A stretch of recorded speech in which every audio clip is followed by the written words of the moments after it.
philosophically, just me, and I think RPOs fit in this. And I've used these 3 bullet points here since I was just an option football coach and didn't even know what an RPO was. Is that I want to outnumber, outflank, and hit the defense where they ain't. Those 3 things that I think you don't always have better players. You just can't say we're going to impose our will on the defense and we're going to kick their ass. It doesn't happen that way. The teams we play, again, we're a really good team in the state of Indiana.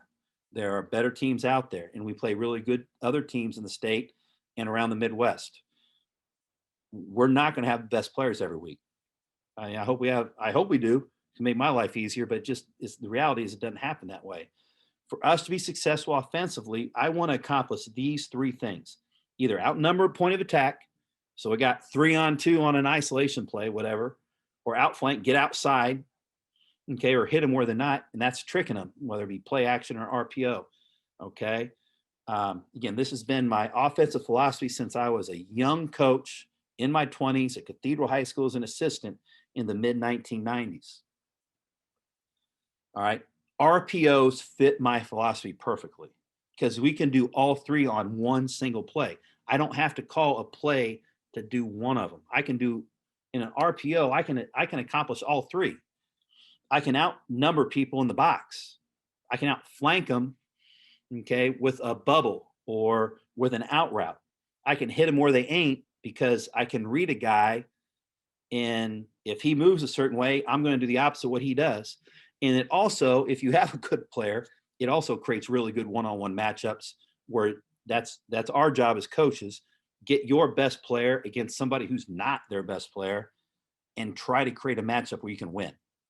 Okay. The RPOs fit my philosophy perfectly and what I've tried to do since I was a young coach and didn't know what the hell I was doing. Hopefully I know a little bit better what I'm doing now.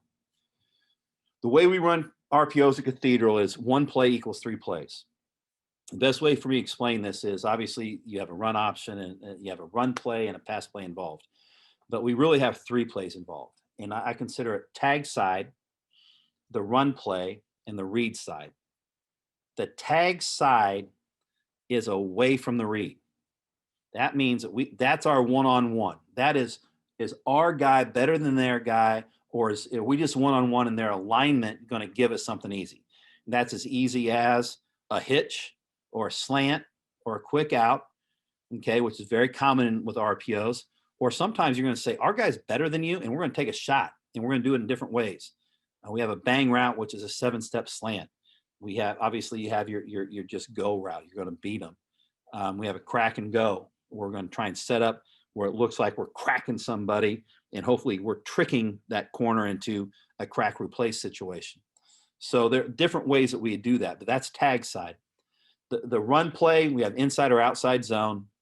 And then the read side, we're going to read the linebacker or DB, all right, that ensures that we have better numbers in the box, that we can get a hat on hat and let a running back make a play. We don't have to worry about the extra defender coming down to make the play.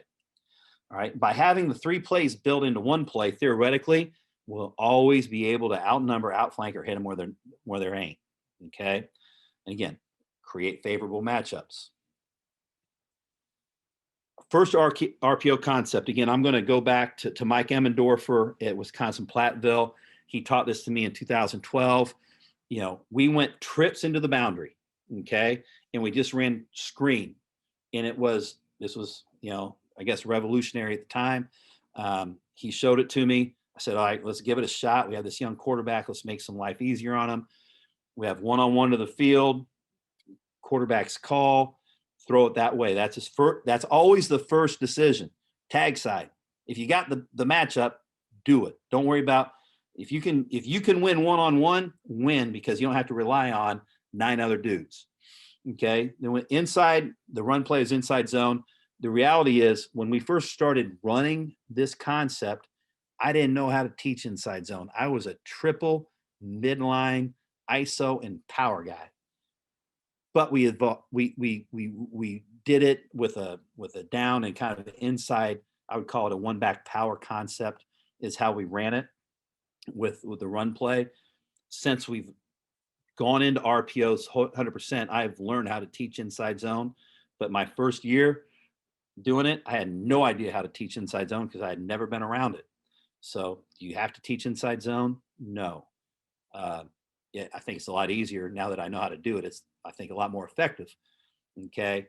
But that my first year, I didn't know how to teach it, so we didn't run it. Then you have the read side.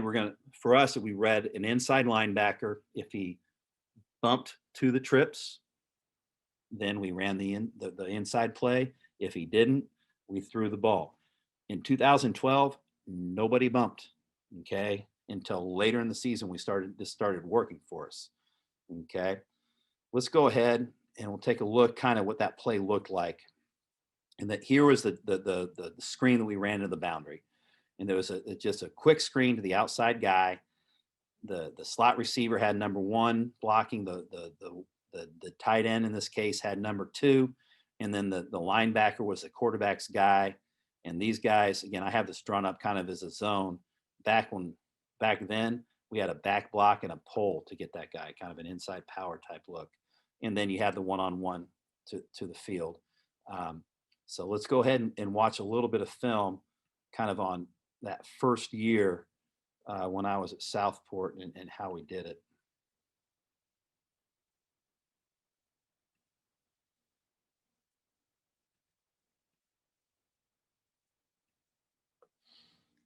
Okay, again, this is 2012.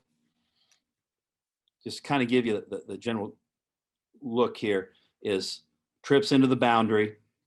These guys did give us a 2-over-1 look to the field here. We're not going to throw. And these linebackers, they didn't want to put the linebackers out. So ultimately, this guy right here isn't really the read. We want this guy block here. He's going to block number 2. We're not going to count the safety unless he rolls down. This Mike linebacker is actually the read. Okay.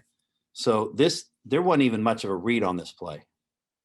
This is a, you can see our tight end here looks to him and he disappears and ends up onto the safety.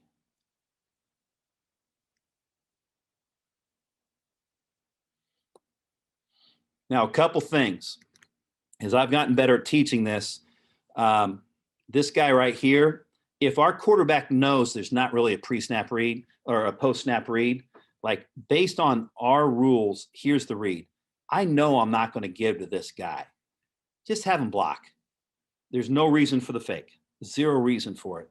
We have the guy block in case the read blitzes, so our quarterback doesn't get killed. As you can see, in this case, the read did blitz. He would block the read, okay, if we know the read is not going to be on the perimeter. That way it keeps the quarterback from getting smacked in the mouth when he doesn't need to be. Same play. I think it's actually same game. This was literally the first game that we started using this concept. We still had a 2-over-1 to the field. We don't, everybody does this right. Tight end and our number 2 slot get to who they're supposed to get to, and then we make the safety make the tackle, and it's still a 12-yard gain. Here's a game where here's that safety. Quarterback determines he's not playing to the field. Now we're one-on-one. We just throw a hitch. So this is my introduction as a guy teaching the game of RPOs. And it was, for me, it just went from there. And I think that the simplicity of this and the fact that if you can teach your quarterback to make the correct reads, it makes life a lot easier as a play caller and a guy who always wants to be right as a play caller. It allows you not to be wrong as much.